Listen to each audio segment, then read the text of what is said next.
Puji Tuhan, damai sejahtera bagi kita semua. Dan oleh karena kebaikan kemurahan Tuhan, maka kita masih bisa ada sebagaimana kita ada sampai pada kesempatan kali ini. Nah, saudara-saudara, ada jemaat-jemaat yang ada di rumah, selamat beribadah. Dan kita masih dalam situasi kondisi seperti ini. Bangsa kita masih berjuang dengan virus corona, ya. Dan kita terus berdoa supaya Tuhan menyatakan pertolongan Tuhan bagi bangsa kita. Nah, saudara-saudara, saya akan menyampaikan renungan firman Tuhan bagi kita semua.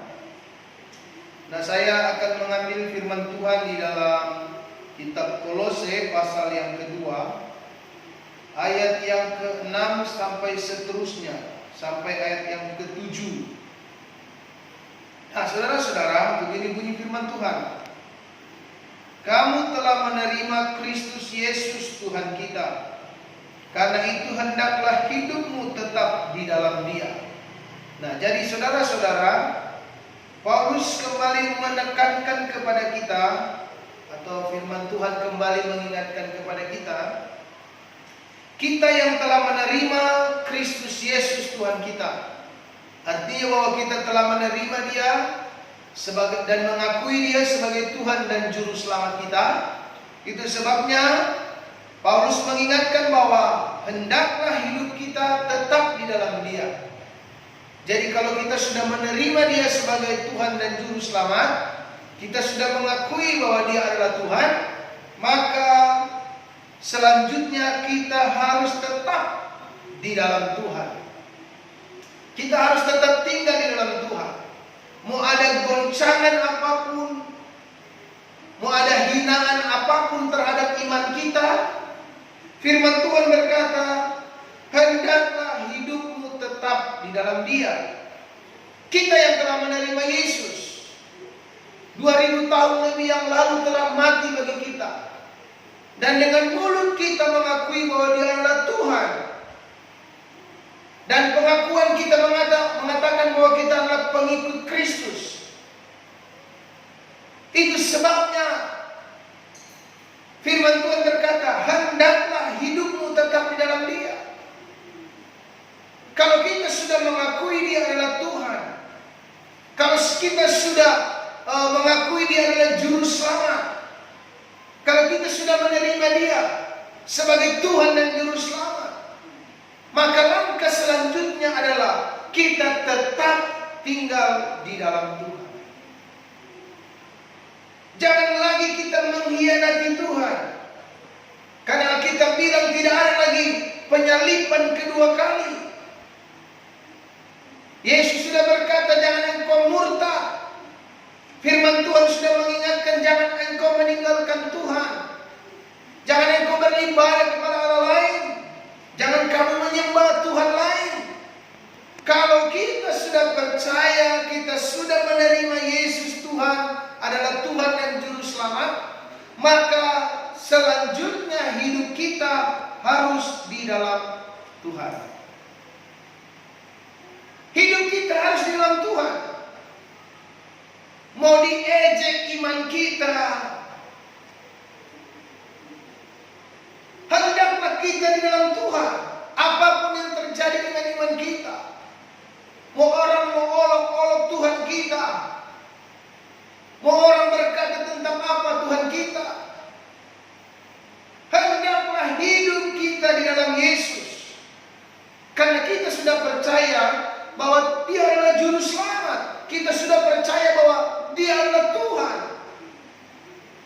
Kita sudah percaya, kita sudah menerima Dia yang telah menguduskan kita dengan darahnya. Hendaklah hidup kita di dalam Tuhan. Jangan keluar dari Tuhan, jangan keluar dari Yesus. Buat saya adalah orang-orang yang bodoh ketika dia meninggalkan Yesus. Buat saya adalah orang-orang yang tidak memahami tentang Yesus sehingga dia meninggalkan Yesus. Bukankah banyak orang yang tadinya mengatakan saya anak Tuhan, tapi ujung-ujungnya Tepat seperti apa yang Yesus katakan.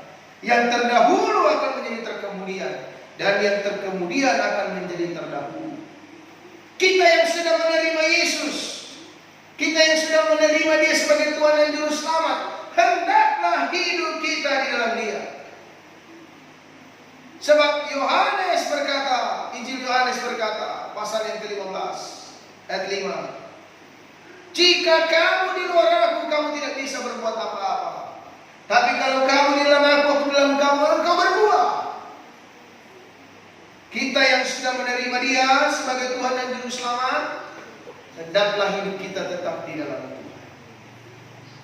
Ayat selanjutnya berkata, hendaklah kamu berakar di dalam Dia. Mengapa kita harus berakar di dalam Tuhan? Supaya ketika ada goncangan-goncangan menggoncang hidup kita, kita tetap kuat di dalam Tuhan. Supaya kalau ada serangan-serangan, pengajaran-pengajaran yang aneh-aneh, pengajaran-pengajaran yang sesat, kita tidak mudah tersesatkan. Kenapa? Karena kita berakar di dalam Dia. Itu sebabnya pentingnya firman Tuhan menekankan ini kepada kita. Hendaklah kita berakar di dalam Tuhan. Supaya ketika ada badai menerpa hidup kita, kita tetap kuat di dalam Tuhan. Itu sebabnya Paulus pernah berkata, segala perkara dapat kutanggung di dalam Dia yang memberikan kekuatan kepadaku. Pentingnya kita berakar di dalam Tuhan. Sebab kalau kita tidak berakar di dalam Tuhan, maka kita mudah menjadi orang-orang yang disesatkan, mudah menjadi orang-orang yang dapat diombang-ambingkan. Itu sebabnya Paulus menekankan pentingnya kita berakar di dalam Tuhan. Pohon kalau sudah berakar, maka dia adalah pohon yang sangat sulit dan sangat susah untuk dicabut. Mari kita berakar di dalam Tuhan. Selanjutnya kita berkata dibangun di atas Dia. Kita juga harus menjadi orang-orang yang dibangun di atas Kristus. Setelah kita menerima Dia sebagai Tuhan dan Juru Selamat, kita hidup di dalam Dia, kita berakar di dalam Dia, kita dibangun di dalam Dia, kita diajar, kita dibentuk, kita diarahkan. Saudara, itu sebabnya Paulus pernah berkata, biarlah hendaknya hidupmu sepadan dengan Injil Kristus. Jadi kita harus dibangun di dalam Tuhan. Kita harus dibangun di dalam Kristus. Selanjutnya ayat ini berkata, hendaklah kamu bertambah teguh. Bertambah teguh, saudara-saudara, di dalam iman. Ini yang penting. Di akhir zaman ini iman kita harus semakin bertambah teguh. Apalagi situasi dan kondisi seperti ini membutuhkan iman yang teguh untuk bisa kita menghadapinya. Situasi-situasi seperti ini, saudara-saudara, sangat berpotensi bagi siapapun untuk stres. Bukankah hari-hari orang mulai jenuh? Apalagi pemerintah berkata, di rumah saja. Sebagian berkata, buat apa kita di rumah? Apa yang kita bisa kerjakan, apa yang kita bisa lakukan? Kejenuhan mulai melanda orang-orang hari-hari ini. Membutuhkan iman yang teguh untuk bisa menghadapi hari-hari kita. Itu sebabnya firman Tuhan berkata, hendaklah kamu bertambah teguh dalam iman yang diajarkan kepadamu. Iman kita harus bertambah teguh. Jemaat-jemaat yang menghadapi persoalan, menghadapi masalah, menghadapi tantangan, imanmu harus makin bertambah teguh. Karena setiap Tuhan mengizinkan masalah dalam hidup kita, berarti Tuhan sedang memurnikan iman kita. Tuhan sedang mengangkat iman kita. Tuhan sedang Bersihkan iman kita supaya iman kita menjadi iman yang teguh di dalam Tuhan, bukan iman yang sembarangan. Kalau orang sekarang berkata bukan iman kaleng-kaleng, tetapi iman kita benar-benar teguh di dalam Tuhan. Sehingga apapun yang kita hadapi, sehingga apapun yang menimpa kita, maka kita mampu. Maka kita menjadi orang-orang yang sanggup menghadapinya. Selanjutnya kita berkata, hendaklah hatimu melimpah dengan syukur. Ini juga yang paling penting dalam hidup kita. Setelah kita menerima Yesus Kristus sebagai Tuhan dan Juru Selamat kita, kita harus tetap di dalam Dia. Yang kedua, kita harus berakar di dalam Dia. Yang ketiga, kita harus dibangun di dalam Dia. Yang keempat, hendaklah iman kita terus bertambah teguh. Dan yang kelima, hendaklah hati kita melimpah dengan syukur.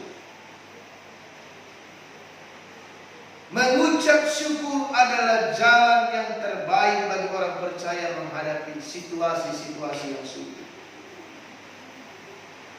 Mengucap syukur adalah pilihan. Hari-hari ini adalah hari-hari yang sangat menyulitkan. Hari-hari ini adalah hari-hari yang sangat menyedihkan. Alkitab bilang, hendaklah hatimu melimpah dengan syukur. Hari-hari ini ekonomi kita sedang terganggu. Bukankah terjadi di mana-mana? Tetapi saudara-saudara yang kasih dalam Tuhan, sebagai orang percaya, kita perlu mengetahui bahwa Alkitab sudah mengarahkan kita, mengajarkan kita, hendaklah hatimu melimpah dengan syukur.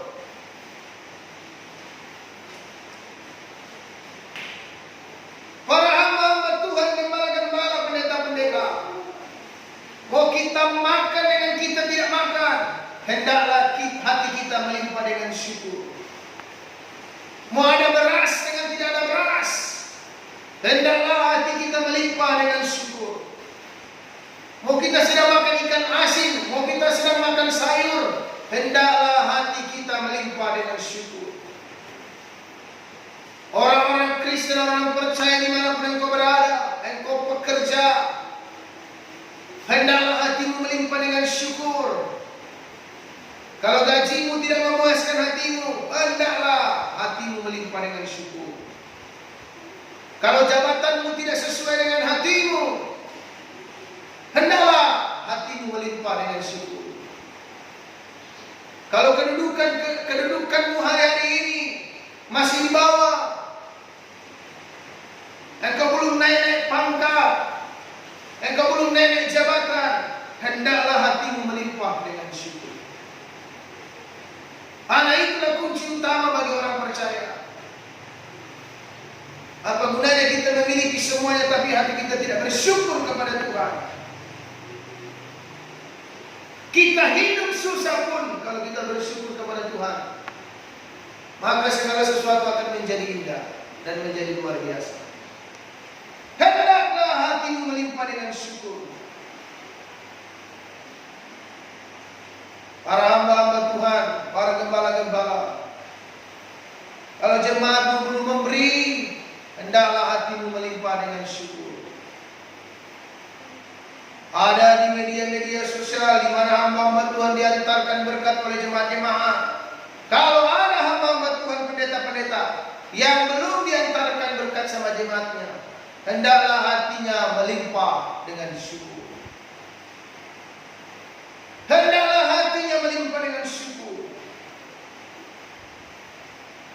Jemaat-jemaat yang ekonominya berdampak, orang-orang percaya dimanapun engkau berada yang hari-hari ini sedang menghadapi kesulitan-kesulitan ekonomi, usaha-usahamu ditutup untuk sementara, penghasilanmu saudara-saudara berkurang, hendaklah hatimu melimpah dengan syukur.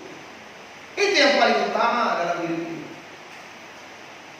Karena kalau kita bersyukur, maka semuanya akan menjadi indah. Karena kalau kita bersyukur, segala sesuatu akan menjadi bahagia dalam hidup kita. Dan kalau kita tidak bersyukur, saudara, walaupun kita makan enak, tapi kalau kita tidak bersyukur kepada Tuhan, hati kita tidak melimpah dengan syukur, sama saja. Pengkhotbah berkata semualah sia-sia.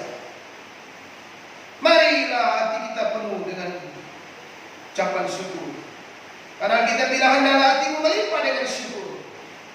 Kalau kita di dalam Tuhan, kalau kita sudah menerima Dia sebagai Tuhan dan Juru Selamat, maka hendaklah hati kita melimpah dengan syukur. Sebab Yesus 2000 tahun lebih yang lalu dalam dunia ini menghadapi kepahitan-kepahitan yang ada, kesukaran-kesukaran yang ada, dan murid-muridnya bersama dengan Dia sangat bersuka cita hati.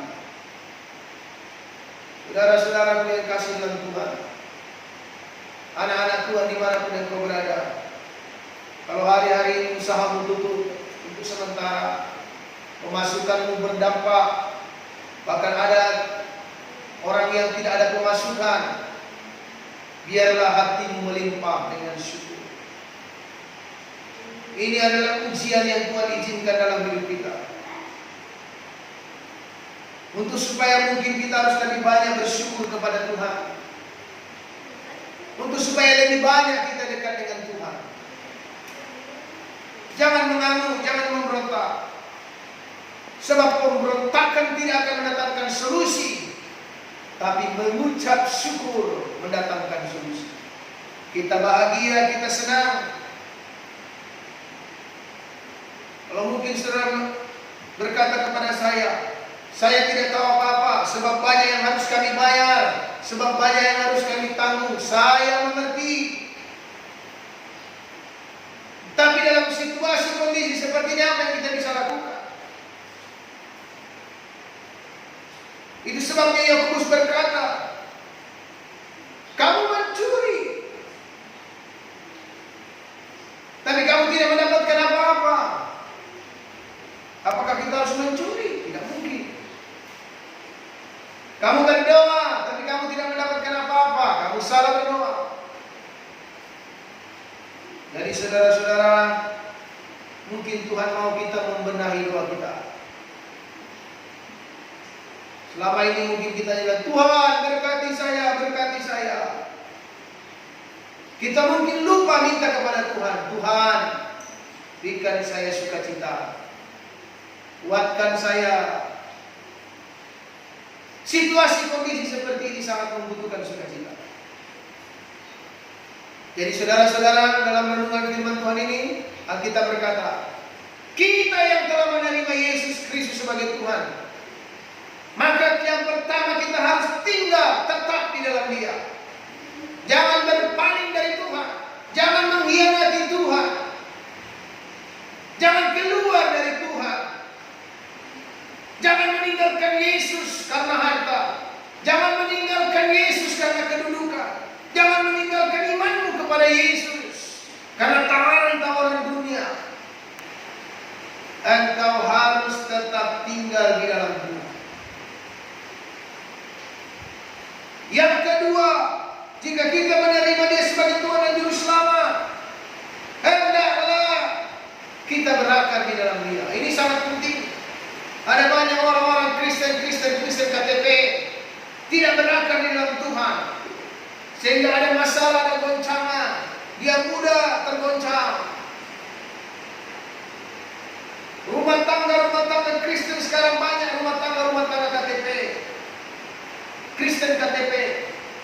Waktu ada badai, hancur rumah tangga itu, bercerai rumah tangga itu. Tapi kalau kita berakar di dalam Tuhan, apapun yang terjadi, ada goncangan apapun dalam hidup kita, ada goncangan apapun dalam rumah tangga kita, saudara, maka kita tidak mudah tergoncang. Kita tidak mudah diruntuhkan, kita tidak mudah dihancurkan. Selanjutnya, setelah kita menerima Dia sebagai Tuhan dan Juru Selamat, hendaklah kita bertambah teguh di dalam Tuhan. Ini juga saudara yang paling penting. Kita harus makin bertambah teguh. Selanjutnya, ketika kita menerima Dia sebagai Tuhan dan Juru Selamat, hendaklah iman kita bertambah teguh di dalam Tuhan. dalam iman kita, dan hendaklah hati kita melimpah dengan syukur. Hari-hari ini adalah hari-hari yang sangat menyulitkan bagi kita. Hari-hari ini tantangan-tantangannya luar biasa. Mari kita menjalaninya dengan ucapan syukur, karena kita telah mengucap syukurlah dalam segala hal. Jadi saudara sekarang, firman Tuhan pada kesempatan ini mengajar kita, mengingatkan kita kembali, kita yang sudah menerima Yesus Tuhan, kita yang sudah mengakui Dia sebagai Tuhan dan Juru Selamat, hendaklah kita di dalam Dia, berakar dalam Dia, dibangun di dalam Dia, dan hendaklah hati kita melimpah dengan syukur. Tuhan kiranya memberkati kita semua. Inilah firman Allah yang perlu disingkapkan bagi kita. Haleluya.